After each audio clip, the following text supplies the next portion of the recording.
welcome to this week's Red Robin Podcast Weekly, which is powered by 360 Chartered Accountant and Budget Ties Auto Centre. Whilst the playoffs now look like an unrealistic reality, positive results between now and the end of the season will see Rovers finish with the highest points tally since 2017 when we got promoted. Joining me to discuss all things Hull Kingston Rovers is Graham Turner, whilst Lee from the Wakefield Trinity Heritage Podcast joins us to help preview Thursday's game and give us his take on James Batchelors and the imminent arrival of Yusuf Aydin. We'll also be joined by Troy Warner from the ParaCave Podcast to chat about new arrival Tom Opacic and his try-scoring exploits at the weekend. Good morning, Graham. I was just saying it's a bit weird recording in the morning. Normally we're on an evening live, aren't we? This is a pre-record that we're bringing everybody. But yeah, we're bright-eyed and bushy-tailed. Morning, Jono. Yeah, hopefully it's a good start to the day. Hopefully as usual, there's plenty going on in the world of rugby league and Hull KR. So yeah, looking forward to getting stuck in as usual. Yeah, and we are bright and bushy-tailed, but obviously we start with a little bit of bad news breaking just before we came on to record the podcast, and that's the news that the club have released Tom Garratt from the remainder of his contract. Obviously, he signed from Dewsbury back at the start of the season. He's only 27 years old. He's played 5 games for the Robins, and during them 5 games, he looked like a real prospect and somebody who could potentially, be a player at the club for a number of years, and especially coming from, the low leagues and finding his feet in Super League. It's very disappointing news, isn't it, Graham, to see any player released from a contract, especially when it's because of injury.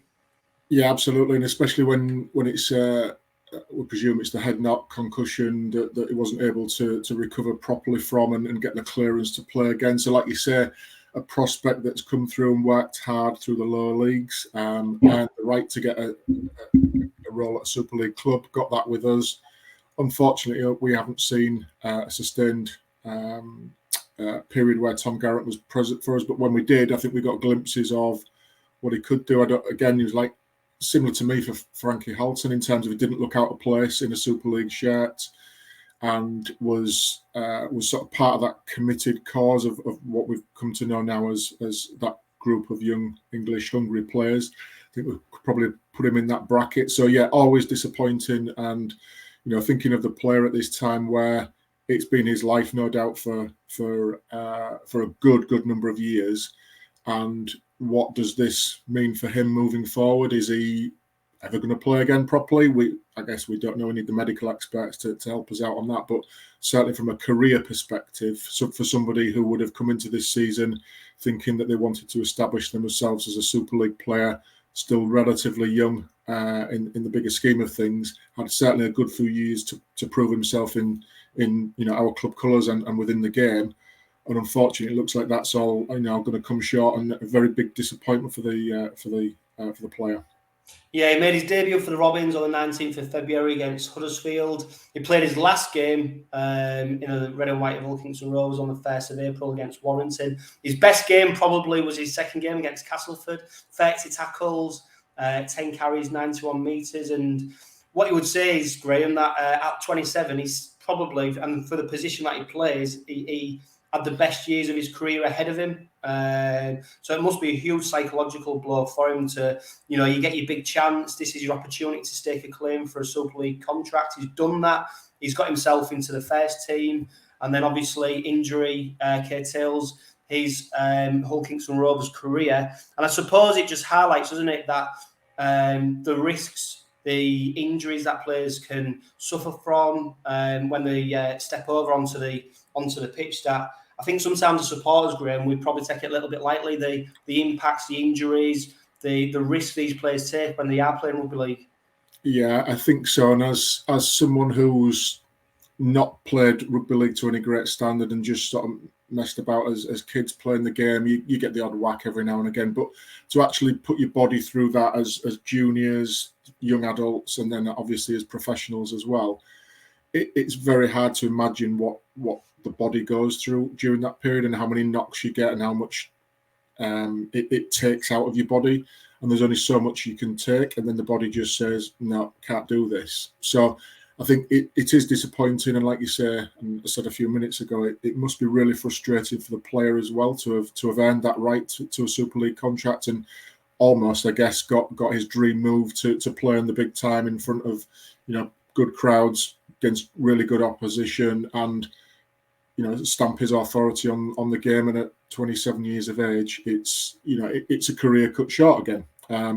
But we've got to. Thankfully, that the medical situation now is much improved to a generation ago, where you could argue that it might have been patched up and told to get on with it and done himself serious damage. So as frustrating as it is for any player to be without a club or without a contract, the health has to come first. Doesn't matter what we think as fans, health has to come first.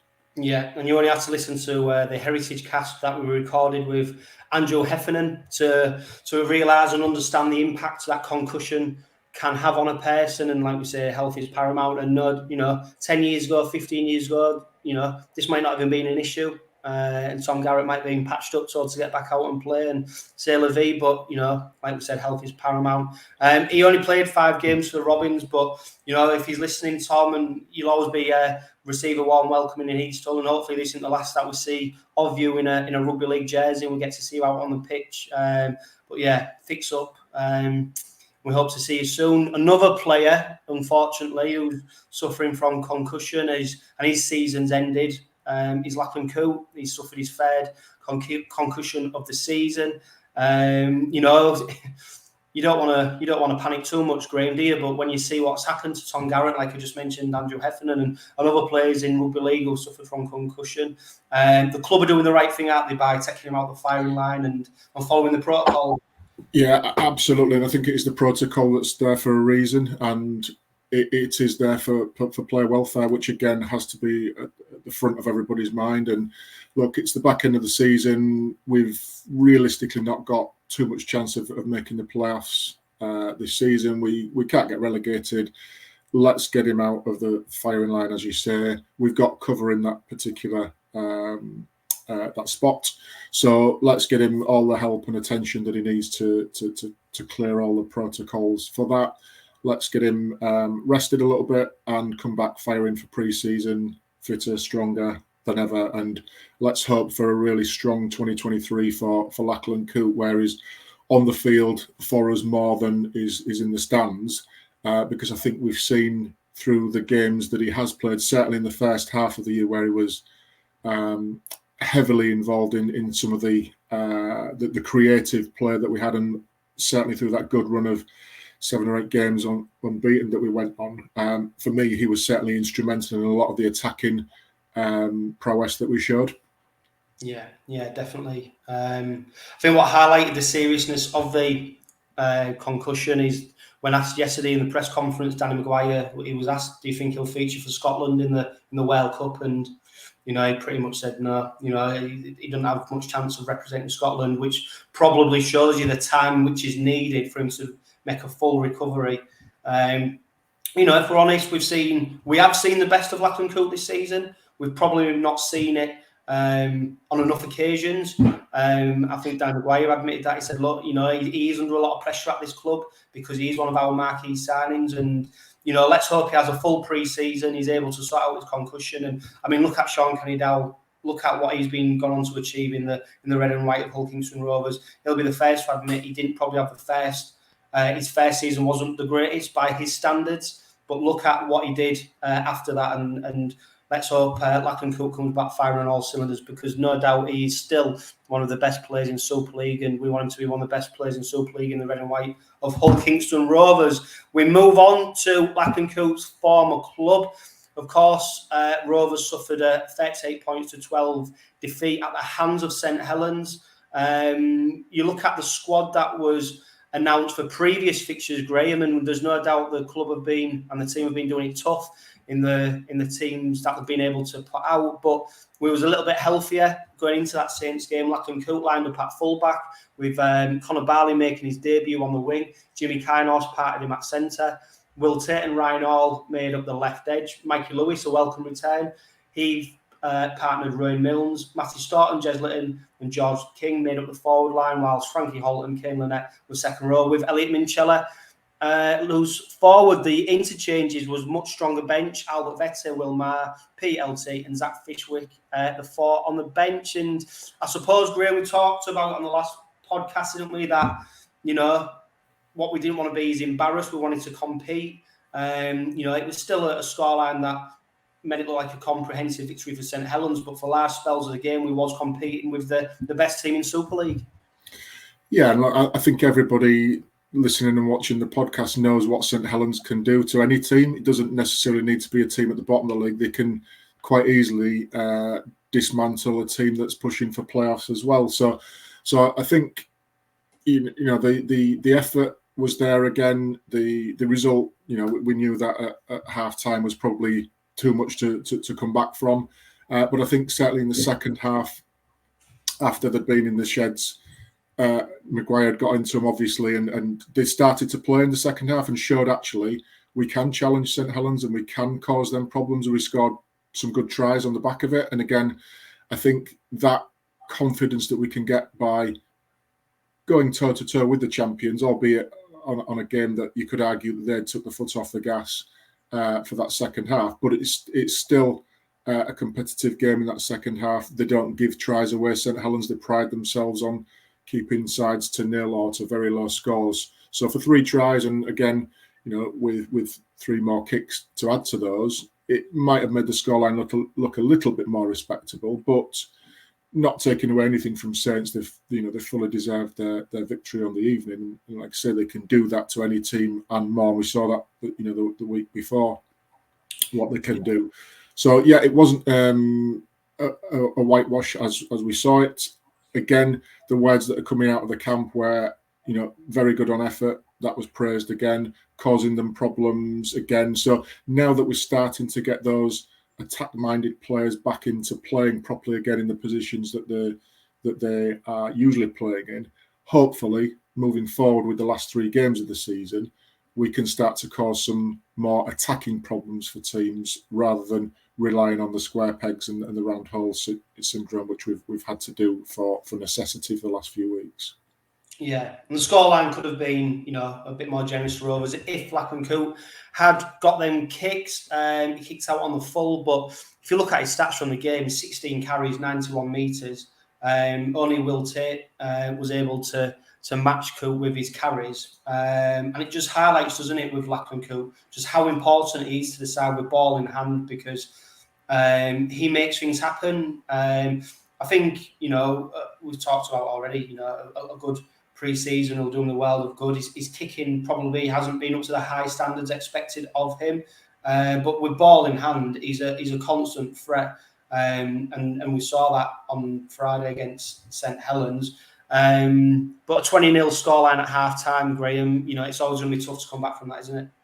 Yeah, it is. And realistically, the best thing you can do after that, I think, is win the second half, or go as close as you can to winning the second half. And they scored 18 more points in the second half. We only scored the 12, but arguably with the kicks, it would have been 3 tries each. So it's bringing yourself back into a game where the game is gone. It's very easy to sort of put the cue on the rack at this time of the season and sort of say, oh, well, it's a game gone, we'll move on to next week and forget about the 40 minutes. But I think there's lots of pluses to draw out from that second 40 minutes. And one of them you mentioned around the new debutant as well, the other one that we've thrown in there for a try.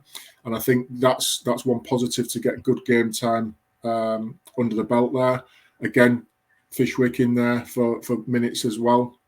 So again, I talked a few weeks ago about getting these kids, some good Super League minutes, and we're better than the home of the champions to test them out on and give them some minutes. So again, hopefully that can be seen as a positive out of the game. Yeah, I think 2 players who definitely deserve special praise are Conor Barley and Will Tate. Conor Barley, of course, on debut, 9 tackles, 8 carries, 65 metres made, an average gain of 8 metres, 2 clean breaks, and of course a try on debut. Like you said, going to the home of the champions, it's always going to be tough for him, but he certainly acquitted himself well, especially when he's playing in a partnership with Jimmy Carnos, which will be pretty new to him. Yeah, you can imagine that's had a limited time together. At the most, you're looking maybe 3 or 4 days worth of working together on the training field. So you've got to expect that it's not going to be the finished article out there. But to give him somebody inside him as reliable as Jimmy has been for us in terms of attack and defence, I think that will give him confidence to just go and do his stuff, which ultimately resulted in a try. And again, you give the raps there to Will Tate. Again, we talk, I think, probably on a weekly basis on this podcast around how he just goes about his business, really solid, very reliable, doesn't make too many mistakes, and can be a threat with ball in hand as well when he's running. Yeah, and again, he really impressed me with his runs from back play. He was our top metre maker on the night, 118 metres from 16 carries, 15 tackles. Impressive stats really for still a young player against a team like St Helens. And we've already mentioned, haven't we, about that left edge coming sort of to the end of its shelf life next season, and the need for replacements. And what you'd hope and expect really is Will Tate to be a shoo-in really to get a place on that left side, because we're talking about growing our youth side, giving people the opportunity, progression pathways. Well, Will Tate would be, he's going to the pinnacle of that pathway, surely. You would hope so, and you'd hope it'd be in a red and white shirt. And he's got people like 𝐂𝐜𝐿 in there at the minute who, if I was him, I'd be sort of watching his every move. What does he do? What can I take from 𝐂𝐜𝐿's game to add to my game? He's obviously a young kid still. Is Will Tate with lots to learn within the game, and sure, he's going to make mistakes, and there'll be patches where he doesn't play as well. But he's got to ride through that, and ultimately know that there is an opportunity, if he can learn and carry on his progression, to be, a good, really good centre of the future for us for a long period of time, hopefully. Yeah, the forwards had a tough night. You only have to look at the metres made from the amount of carries that they had, the tackles that they was making. It was a tough night for the forwards, and I suppose it's to be expected, isn't it, coming up against St Helens, that you're going to be sort of beat up around the middle, and let's be honest as well, this Rovers pack have been having to do it tough for a number of weeks. I know we had Albert Vete returning, but they've been doing it tough a few weeks, especially George King and Matty Staunton, with the amount of minutes that they had to play. So I suppose when you're then faced with St Helens, the challenge that you face just becomes that little bit harder.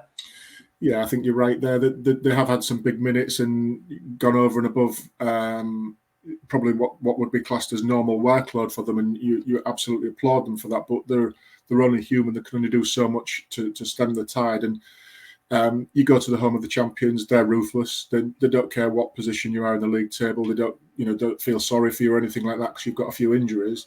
They're going to be ruthless. That's why they're champions. They'll have the odd blip every now and again within their game, but for them, it's another chance to score points. It's another chance to cement their place at the top of the league ladder, get the league leaders shield, all of that. So their mentality doesn't let them let up. So for us to compete with them, yeah, it's probably too much in the first half, and they outscored us well in that first half. But we could have folded and got back on the coach and not come out of the second half, but showed some resilience. And again, that has probably to start with the pack, showing their resilience there to stem that tide, and then to get on the front foot to allow us to play some creative football. I think that has to come from the pack as well. So again, you're right, big minutes from players that have gone over and above what's normally expected of them, and credit where it's due. They are doing it tough, and hopefully there's some learnings to be had for next year about how people perform and what people can do. And again, hopefully this experience will put them in good stead for a better season next season.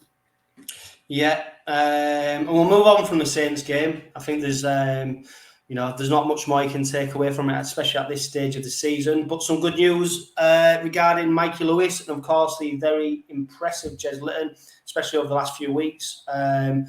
In the England night squad for 2 games at the back end of the year, warm up for the World Cup for the France B team and Scotland. Looks like they'll feature in that side, and it's deserved recognition, isn't it, for two players who have been outstanding for the Robins this season. Yeah, I think again it was nice to see Lewis back in. I was unsure whether he would be in the team on Friday night, just with what happened the week or two before, where he was in the squad and wasn't risked. So whether it was a calculated risk to put him in there, I wouldn't have thought so. But again, I think he's hopefully come through unscathed with that. So we hopefully should see these next 3 games with Mikey Lewis back in the fold, and hopefully creating some havoc in opposition defences and causing them problems like we know he can do.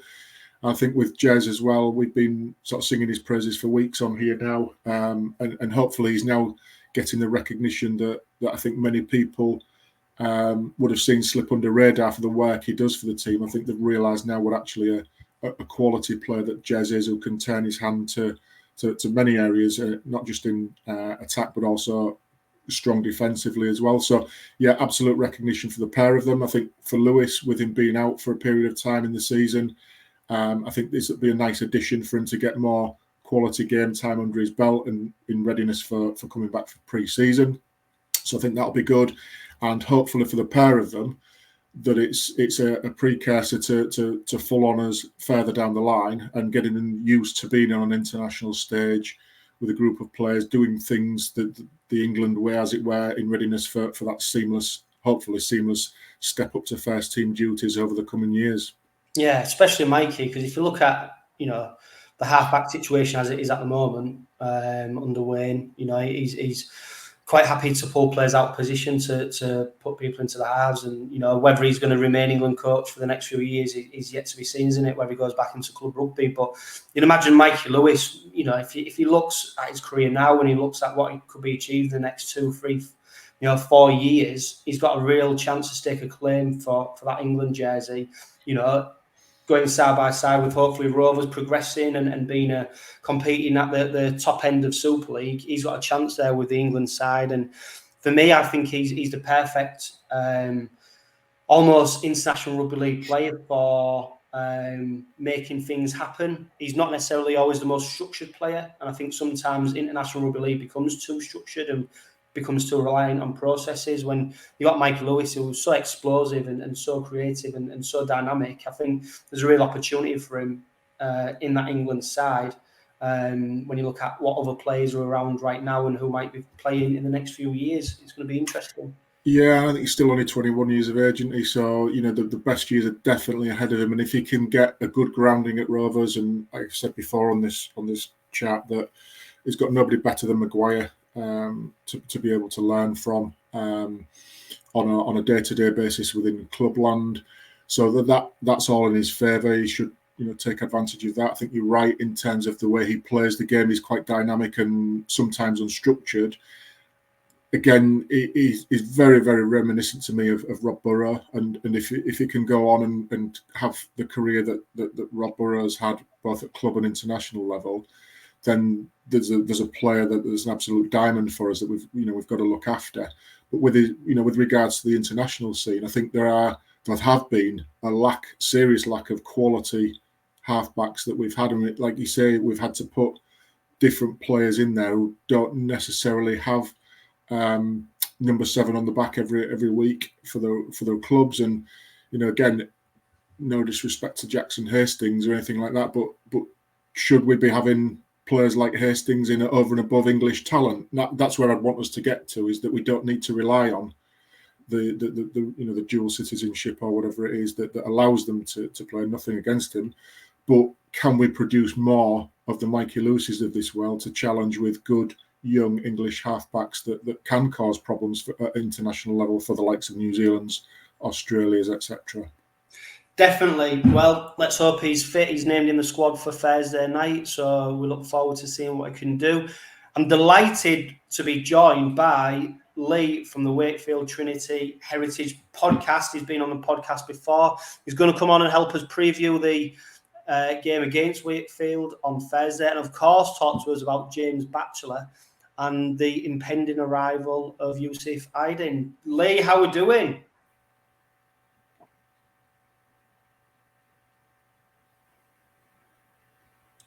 How you doing, Lee? You're on mute. We can't hear you at the moment. You'll be there. Well, while Lee just sorts it out, I'm going to bring you the squad ahead of the game on Thursday night. And it's a bit of a healthy squad for the first time in a while. Although, players are carrying injuries and there's no doubt many will be patched up. Ryan Hall, Albert Vette, Matty Parcell, George King, Kane Lynette, Matty Staunton, Jez Litten, Corbin Sims, Elliot Minchella, Jimmy Kinehorst, Mikey Lewis, Ryan Milnes, Will Maher, Ethan Ryan, Sam Wood, Frankie Holton, Will Tate, PLT, Connor Moore, Zach Fishwick, Connor Barley, of course, Ethan Ryan, Corbin Sims and Matty Parcell are all back, and it gives Danny Maguire the luxury of being able to name a 21-man squad for the first time in a number of weeks, Graham. Like I said, we're a bit patched up still, but we're in a stronger position than what we was a few weeks ago. Yeah, a healthy squad. I think healthy is a strange word to use at this time of the season for any squad. But yeah, it's nice to see a 21-man squad named, which does give Danny some selection choices to make for a change.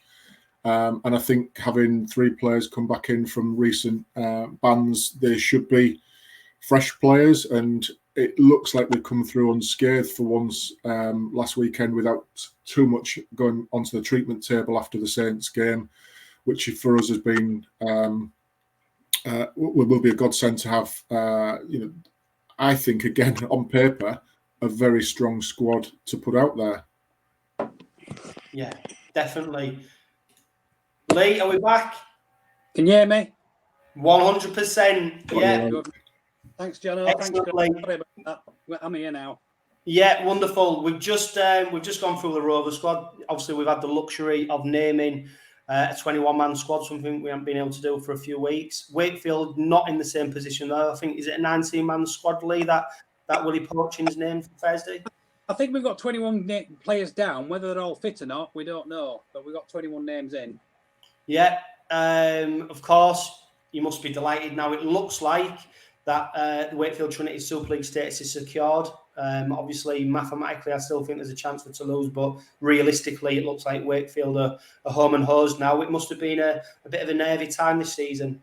It's been a stressful time, mate. Yeah, I thought 2 or 3 times we've actually thought, oh, we're safe.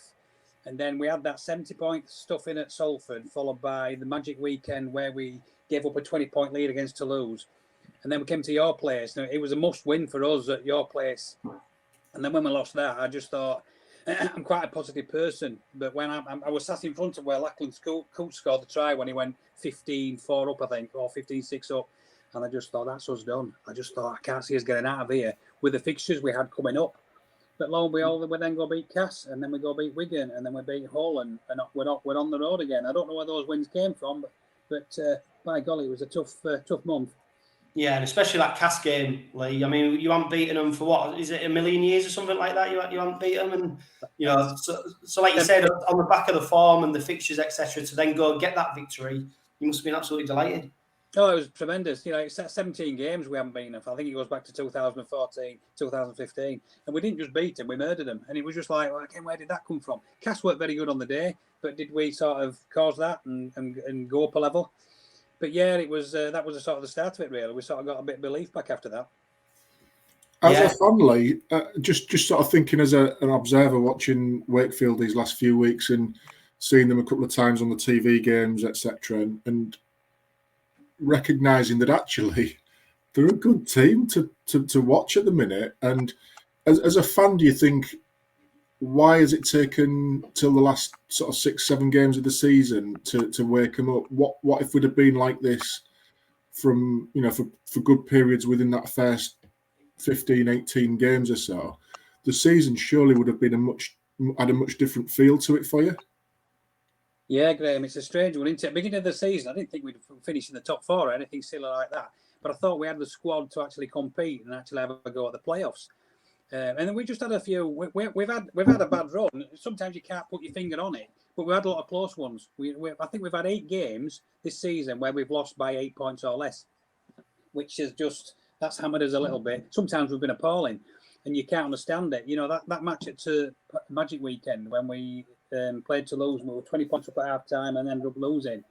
You look at the side and think, well, we just collapsed. We're not playing. We couldn't understand why. And a lot of it's coming from the halfbacks. Mason Lino, Jacob Miller, they're our go-to players. When they're not playing well, and sometimes they haven't, they're throwing balls into touch and all over the place. But when we went to Castleford, suddenly they clicked. We think Miller's going to Castleford, so he raised his game that day. And he has raised his game since. So all these games we've had where we beat Wigan, where we beat Hull, those two have been at the fore, and everybody else has gone up a level with them. Yeah. I mean, the great players out in Miller and Lino, and you say if they're on top form, they're a match for any side in Super League. And have you seen that enough of them from this season? Do you think, Lee? Are you being a bit frustrated that you've not been able to see as much of what they can produce? Yeah, it has been annoying. It's just you know what they can produce. And like when you watch obviously we've had injuries, like everybody's had injuries. We've lost both our centres. We've had a few out of the pack gone. But that's not, it's like Tom Johnson's disappeared. But then we've got Lewis Murphy on the wing, and he scored a hat-trick the other day. So he's a good find. So when they actually start firing, a lot of it, we had a bit of a mix-up in the middle of the season where we were picking players who just weren't good enough. And I'm not sort of knocking these players down, but we signed we signed Tom Lynham from Warrington, and he just hadn't fitted in at all. And he's now gone to Featherstone on loan. And a lot of our losses when we had a weak three-quarter line, players missing, wingers out of form. And when we played Salford a month or two ago, they beat us 74-10, and it was awful. But they hit us down the sides. Down the middle, we were pretty solid. Our forward pack were pretty good. Out wide, we were awful, and they scored about 13 tries out wide, and that was the sort of crux of that. They got changed. They brought Gaskell back in, put his back in on the Murphy on one wing. 𝐂𝐜𝐿 came back. He's been out all year long with ACL, and those have sort of settled in. And suddenly we've got a bit of a settled back line again, and that's clicked, and that's what sort of helped us along the way over the last month. Yeah, and you've already mentioned injuries. You only have to look at the squad announced for Thursday, and number 1, 2, 3, 4, and 5 are all missing for Wakefield. And it highlights, obviously, they're your first picks, and you've lost, some key players there. A couple of players who will be familiar to the Red and Whites because they feature for our rivals are Jamie Shaw and Josh Bowden. How have they settled in? They've been brilliant. They've been really good. You were mentioning about the 1 to 5. Jowett's back fit again, but it's like a debatable who you put in now, Jowett or Shaw. And Jowett's missing at the weekend, but I just think I'll be saving him for St Helens on Monday. Not that that's going to give us a great. Number 2, Johnson's gone. Number 3, Lynn's injured. Number 4, Tupou's retired. Number 5, Lynham's at Featherstone. So that was our 1 to 5. Jamie Shaw slotted in, and he's been wonderful. He's sort of suddenly given us that sort of direction in at the back. You can see him when we watch the game. We're behind the post, and we can actually see him planning what sorting the defence out. So I'm big fans of his. And Josh Bowden's just added that deal and that size in the pack. He come off the bench most weeks. Comes off with Big David Fee to come on together. He actually started last week at loose forward, and we were just so short in the pack. But yeah, he's the big 2 great signings for us. Yeah, Rovers fans don't need any reminding of what Jamie Shaw can do. He's put us to the sword on a number of occasions. But it's your last home fixture of the season. Lee, what are you expecting from this Wakefield side on Thursday night? Well, we're expecting we've got to have a big win. We're not safe yet. I think we're virtually there. We've got to lose our 3, and Toulouse have got to win their 3 by big scores. So I think we're all right, but I think we deserve sort of to finish off on a high. We're conscious we owe Hull Kingston something. We're big fans of Hull Kingston. We like Hull Kingston as a team over here, but we know we've been over there a couple of times and lost. So we've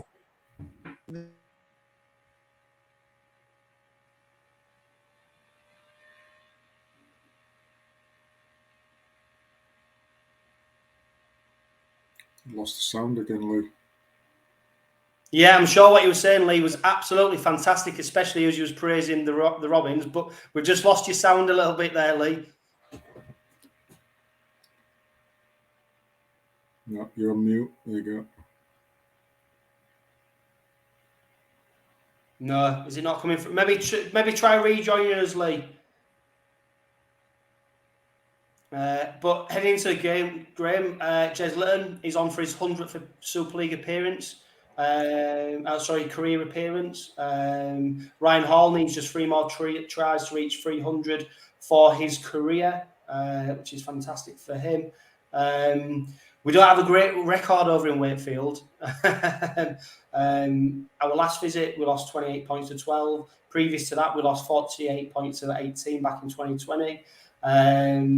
You have to go back to 2019 for a Rovers victory, and that's when we won 10 points to 6. And prior to that, of course, that humiliating 54 points to 18 defeat in 2018. So it's not always a happy hunting ground for the Robins. No, and I think on Thursday evening, I think Maguire summed it up really well, that it's a tough place to go. It's very similar to us in the fact that it's it's a traditional stadium where people are very close to the pitch. The noise can get up quite quickly.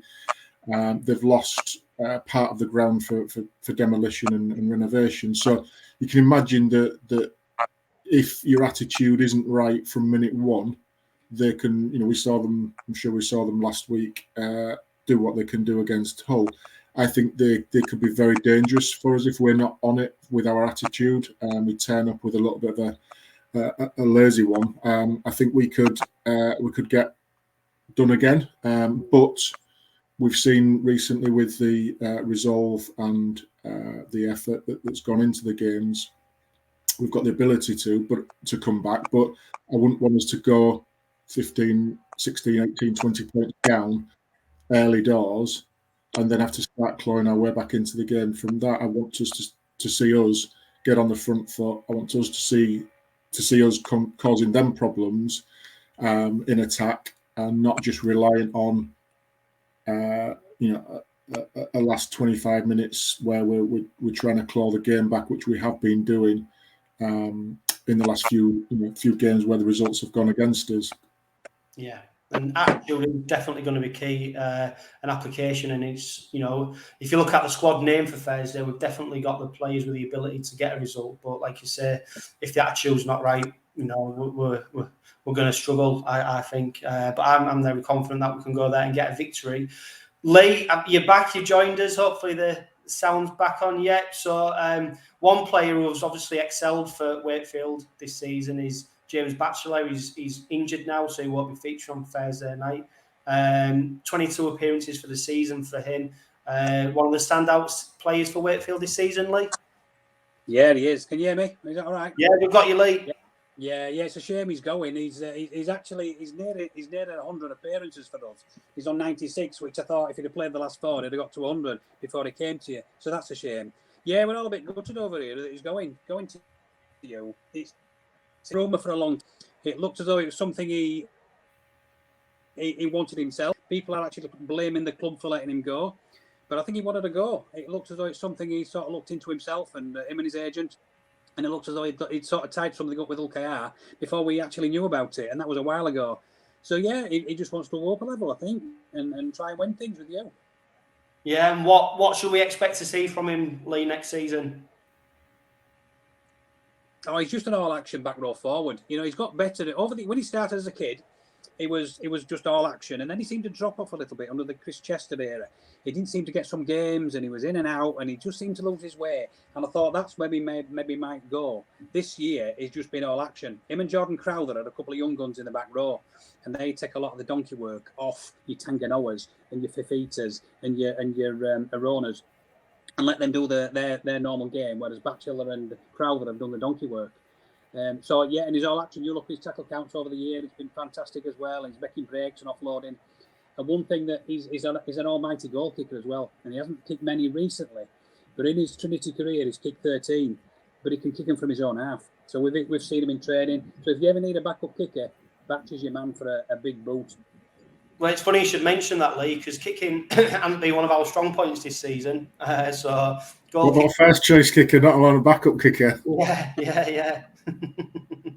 But Graham, I'll come to you. I mean, the second row competition next season is going to be hot, isn't it? Because we've got a number of players who can play in that position, and really, you consider Johnson's been injured for the best part of it. 𝐀𝐜𝐜𝐿𝐴𝐼, Frankie Holton. Obviously, Batchelor now. It's going to be really hot competition next season. It is, and you've got also players like Hadley who can play in there as well, and Minchella's done stuff in there as well. 𝐂𝐿𝐴𝐻, yeah. So you're right that competition for those back row places is going to be fierce, and I hope that sort of drives the levels of performance up, because there's only so many players you can put in those roles each game. So hopefully, if we can stay injury free and we don't need to keep rotating too much, we'll find a settled back row pairing, but with the premise that others are pushing behind, that if standards do drop, that there's ready-made replacements to come straight in and and take up the reins and then hold on to their spots and let the others fight for it whilst they've got the jerseys. Yeah, definitely. Now, a player that's not been officially announced yet, but I have it on very, very good authority that he's coming to Rovers next season, is Yusuf Aydin. He's played 7 times this season. Of course, Lee went out to Leeds on loan. He's still, 21, I think. He's still got his career ahead of him. Is he one that you're surprised to see possibly leaving Wakefield? We are, yeah. We don't understand that one. We haven't heard it officially. There's been lots of rumours around. But I've sort of got years close to the club, and I've not heard anything official there. But it's a strange one, because Yusuf's played 21 games for us over the last few years, and all he needed was a chance. Again, under Chris Chester, he didn't get much of a chance. Under Willie Porchin, he's been given a goal this year. He's played 9 games this year. 10 games this year, all off the bench. And when he's done, he's done well. He's not a regular first teamer. Yeah, as I say, he's only played 22. Leeds on loan, which was an odd one. Played a game there. We didn't understand that one either. But we can't understand why we're getting rid of young guns. Initially, we thought, are we saving money for 2 fixtures at once? But we don't know about that either. Big David put something on Twitter yesterday that he's playing his last home game on tomorrow. So we're all a bit baffled by that. But yeah, we don't want to be getting rid of too many young ones. We want to be sort of building round our youngsters, especially with a lot of the older ones gone as well. Yeah, I was going to say, there's a few players leaving Wakefield at the moment, and I suppose the question, Lee, to you is unfair. Is it a cause for celebration, the fact that you're potentially staying in Super League, or when you look back and you look at the whole of the season, is it a season of frustration and disappointment? It's an odd one, isn't it, really? Because if we do beat you, we're basically celebrating failure. The fact that we've actually nothing bottom. Which is it's a shame to us. The fact that it has been a stressful month or a stressful 6 weeks, the fact that if we can beat you tomorrow, it's all done and dusted, we'll celebrate and then go into the off-season, have a break and recharge. Yeah, so we're actually looking, I heard you say, we have come to us in the past and have some thumpings, and if we can actually get a few points up early, then we can actually, we feel as though we could, a bit of a party time, we could do with party time and get a few points on the board. But we also appreciate that we look at your squad, Mikey Lewis, Matt Parcell, we always know they're dangerous, so we can't sit back and think, yeah, we're standing up with the sort of stars you've got. Yeah, well, I remember travelling over last season, Lee, and expecting Rovers to come away with a victory, and I think we had our asses handed to us by the way. I think what summed it up when Arona went nearly the full length, half of the pitch to score a try, and Rovers were left trailing. So, it's not the first time, is it, Graham, where if we don't get the attitude and we don't get the application right, where Wakefield can take full advantage, and like Lee quite rightly says, they still need, probably one more win to guarantee the survival. So it's not, we're heading over to Wakefield. We want a good end to the season. We can finish the season positively, but Wakefield, they're not down in tools yet, are they? So it's going to be a really interesting encounter on Thursday night. Yeah, it is, and like you said, we've got 3 games left.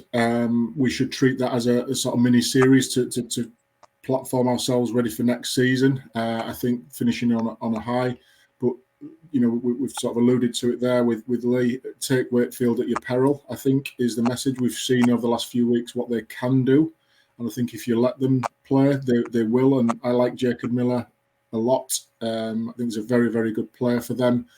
Pulls a lot of strings for them and is very influential, and Lee's quite right. I think when he plays well, the team play well, so I think we've got to try and snuff him out from doing his thing, get on top of them, And yeah, let's try and be positive about it. Let's assert ourselves on the game. Let's give them things to worry about. They could be in party mode, but let's get over there and spoil it.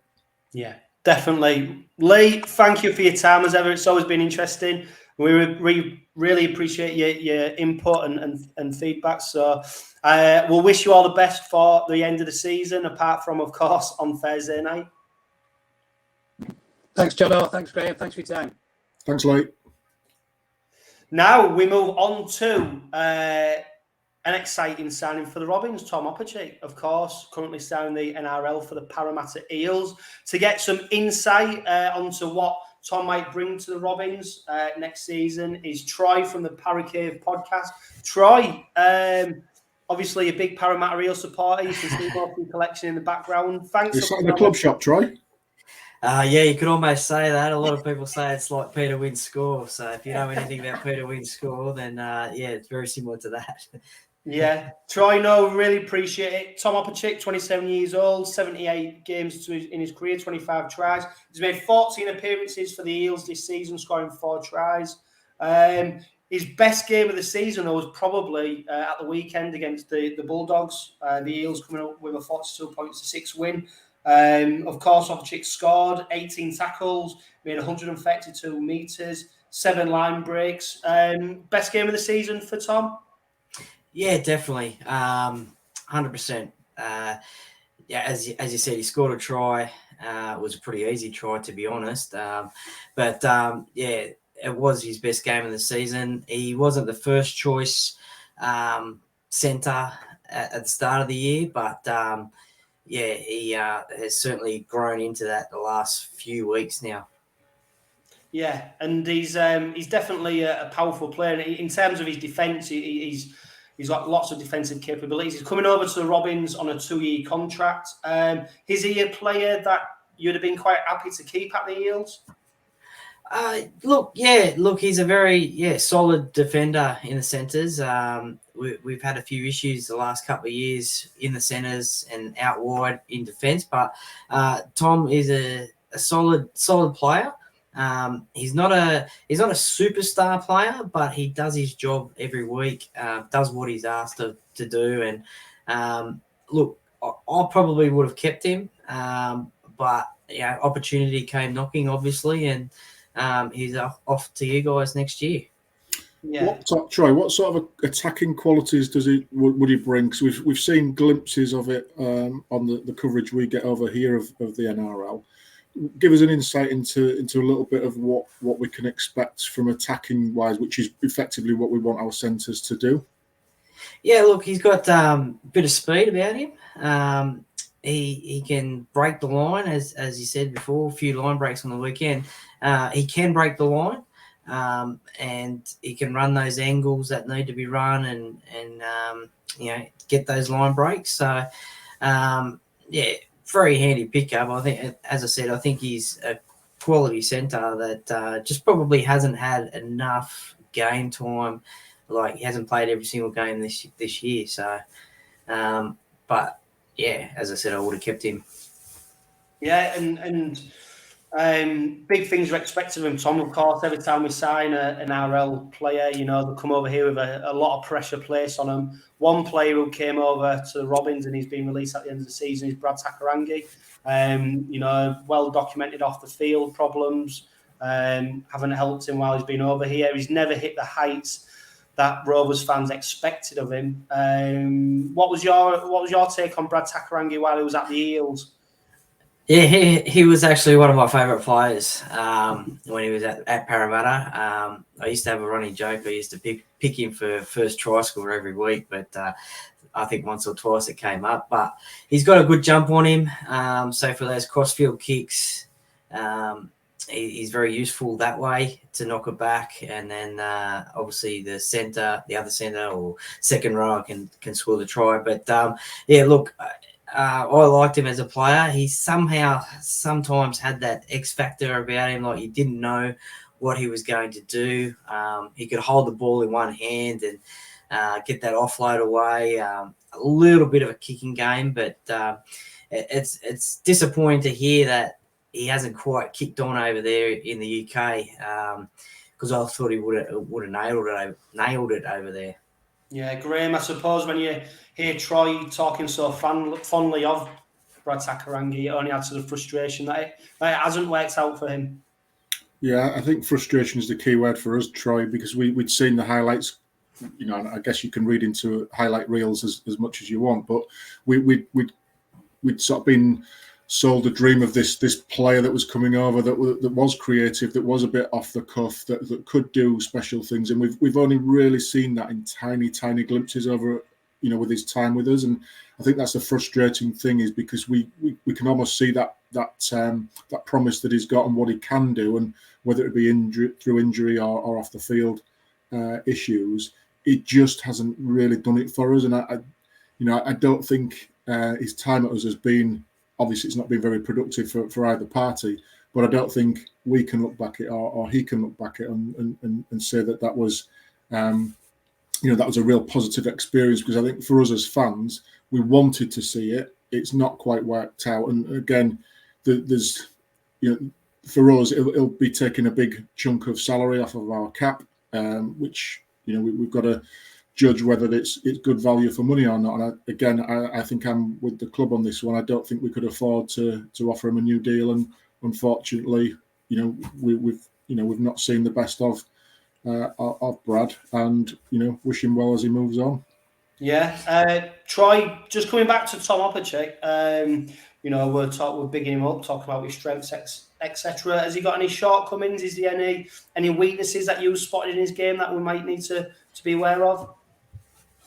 He can have a few defence lapses here and there, but as I said before, on our edges, we've had troubles in the past, particularly with a few certain teams. But it can pick up an injury here and there as well, because he's only played 79 games over about 6 years. Thankfully, though, over the last couple of years, he hasn't had that many injuries, so he's been able to play consistent football. I think last year he played 21 games, and this year it looks like he's going to be playing another 20 games, and that's probably what you want out of a first-grade rugby league player, is at least 20, 22 games a year. So it looks like he's overcome that. So there's not a great deal. He's not the biggest centre that you could speak of, not like a 𝐂𝐻𝐿𝐴𝐻𝐿𝐴𝐻𝐿 or someone like that. But so he's not the biggest one, but he can certainly defend well.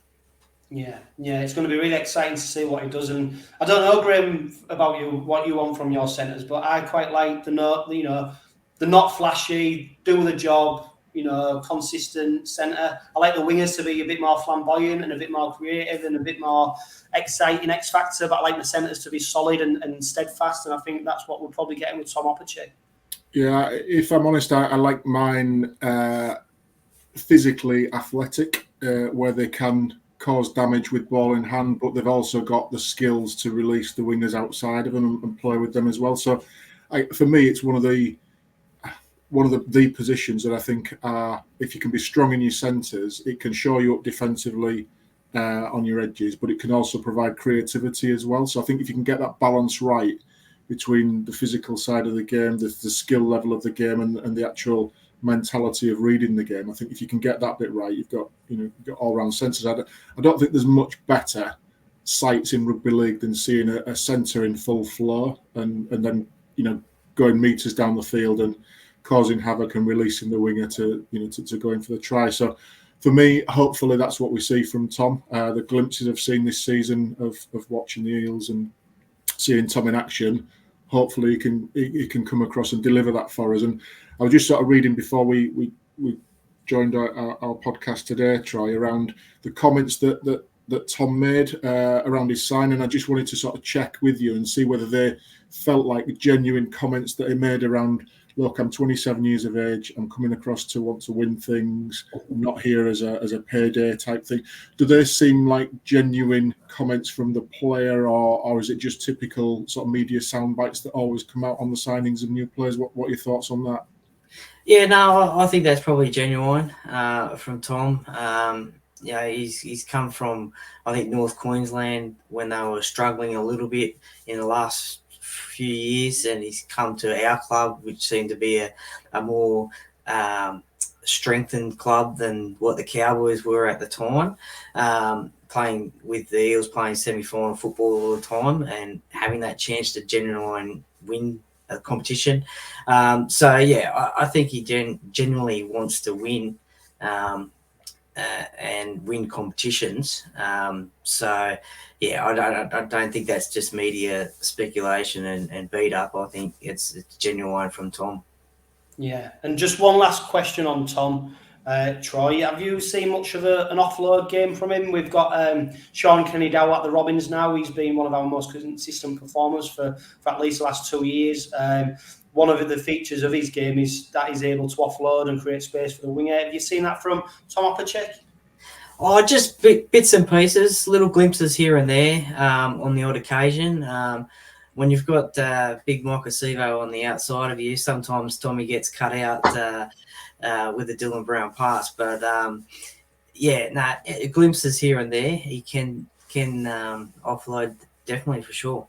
Excellent. And a former Robin who's joining the Eels next season, Josh Hodgson. You're probably expecting big things from him in 2023. Yeah, look, it's going to be interesting to see how Josh goes at Parramatta. Obviously, this year he's gone down with his knee, and he is getting on a bit in age. But maybe a change of club might be good for him. He obviously spent all his career down in Canberra. Look, we're probably, as fans, we're probably expecting big things because he's one of the great players now in the NRL and before over there in the Super League. He's played a grand final over here, and he's been Dally M Hooker of the Year. So, and he's an international. So it's going to be interesting to see how he comes back after his knee injury, how he can perform after that. Look, we're looking forward to seeing how he performs for us. Yeah, Graham, probably one of them former Robins players that you put in the bracket of you'd always take him back. But I don't know, now with Matty Parcell and 𝐂𝐿𝐴𝐶 the way they're performing, whether he'd get a game at the Robins. Yeah, I think you look at the comparison between Hodgson and Parcell, for example. I think they're very similar types of players, very quick from dummy half, very smart players. And in the prime, I think you'd have either in your team, in most teams. Whether Josh can still sort of reach those highs with recent injury and a season of sort of being out of action, whether it's going to take him a bit of a while to get back to his best, and with an injury as significant as he's just had, you hope he can, but there's always a nagging doubt, I think, that whether it'll come back to sort of bite them on the bum part way through. You hope not, and you hope he can get to those good old days again. But yeah, I think at the minute on current form, I'd have to stick with Parcell, and just because he's not had a year out with a significant knee injury. Yeah, definitely. Troy, it's been really interesting to get your insight onto Tom, and like we've already said, when we sign a player from the NRL on big money, etc., you expect big things, and let's hope his career at the Robins is much better than what Brad Sakaranga's is, and we get to see a star player. But Troy, it's been really good to speak to you, mate. Really appreciate your time. Yeah, not a problem. Anytime. Love to chat. Great game of rugby league, and I'll be interested to see how Tommy goes next year over there in the Super League for sure. Thanks, Troy. Take care. Thanks, mate. You too. Thanks, guys. Yeah, really interesting, Graham, isn't it? It seems like we're getting a good player. This caveat to Tom is, I suppose, he has had a few shoulder injuries. But I don't think you get any rugby league player now at an age of 27, 28 who haven't had a few bad knocks or a few bad injuries. So it'd be interesting to see how they do. Yeah, I think with all players now, there's obviously medicals that they will go through, and they'll assess whether it's anything significant to warrant offering a contract or not. And I guess you're right. You play rugby league long enough, you're going to come up with bumps and bashes along the way, and you just have to hope that the injuries that players have had aren't going to come back to to haunt them in the future, and scupper what could be a really exciting prospect for us next season.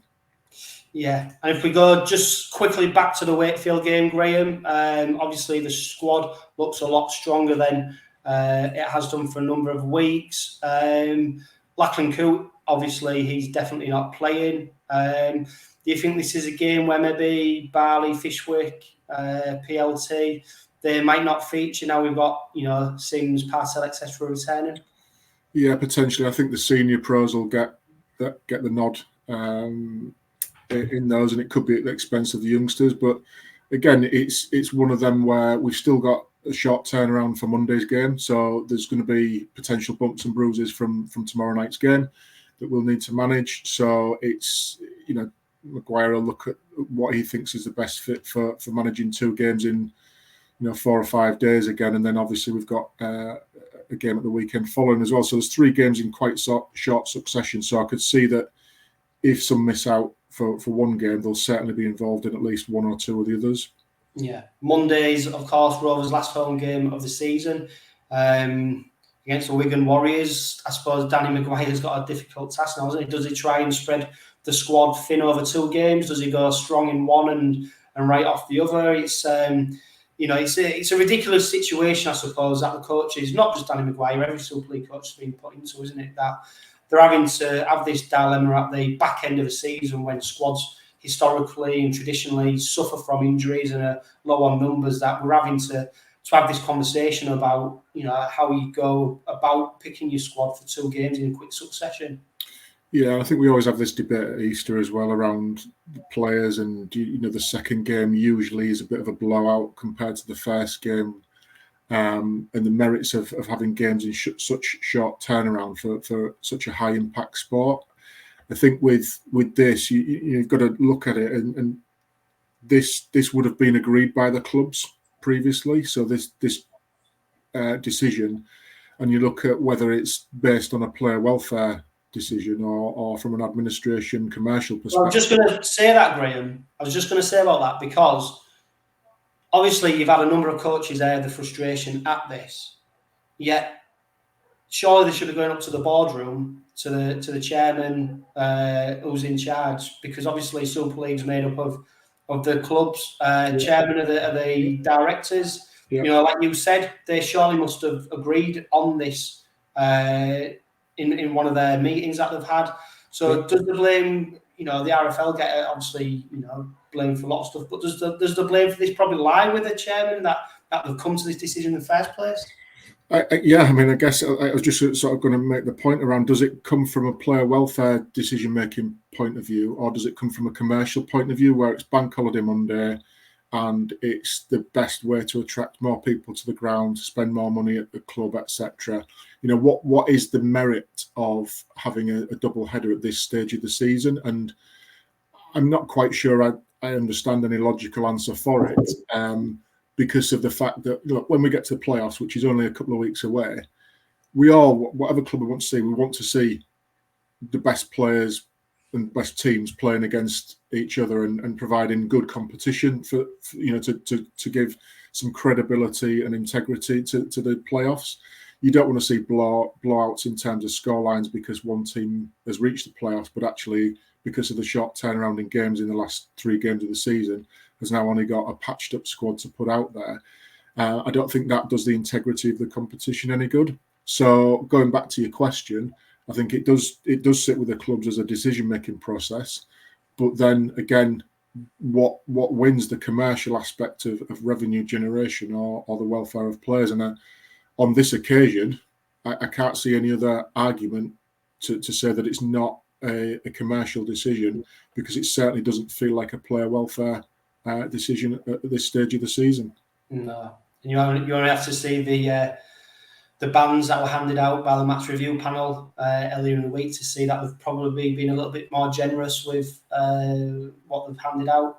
Although, of course, Liam Hood won't be featuring against Rovers on Thursday after he copped a 3-game ban for what he did against the Black and Whites. And it is going to be interesting to see the squads for that derby game, and of course the last game of the season next Saturday, because it's who knows what's going to happen this weekend in terms of injuries and suspensions and etc. etc. etc. All we hope is that Rovers come through it unscathed and don't suffer any serious injuries. And if we can get 4 points, then that'll be an absolute bonus, won't it? Because at the back end of the season, going into the close season, we don't want to be picking up any serious injuries.